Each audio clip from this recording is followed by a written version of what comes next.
छत्रपती शिवाजी महाराजांनी त्यांच्या कारकिर्दीमध्ये 300हून अधिक किल्ले जिंकले आणि बांधले।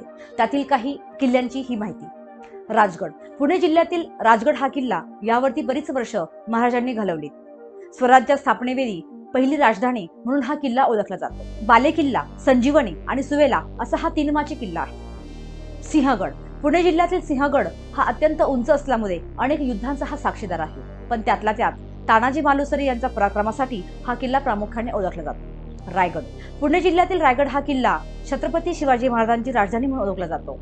या किल्ल्यावरती राजमहल, बाजारपेठ, होळीचा तलाव आणि महाराजांचे समाधीस्थान आहे। या रायगडावरतीच महाराजांनी शेवटचा श्वास सोडला आहे।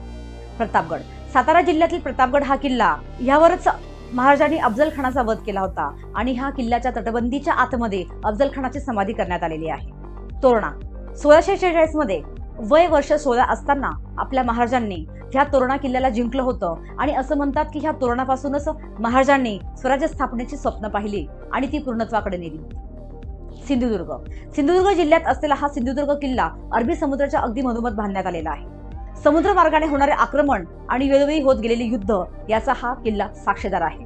डिसेंबर 2023 मध्ये येथे उभारण्यात आलेला शिवाजी राजांचा पुतळा ऑगस्ट 2024 मध्ये कोलमडला।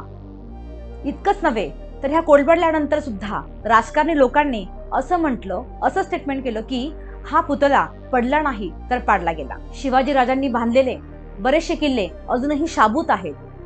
त्यांचं शेकडो वर्षांचं आयुष्य आणि 9 महिने टिकलेला हा शिवाजी राजांचा पुतळा, याबद्दल तुमचं काय मत आहे? कमेंट बॉक्समध्ये कळवा।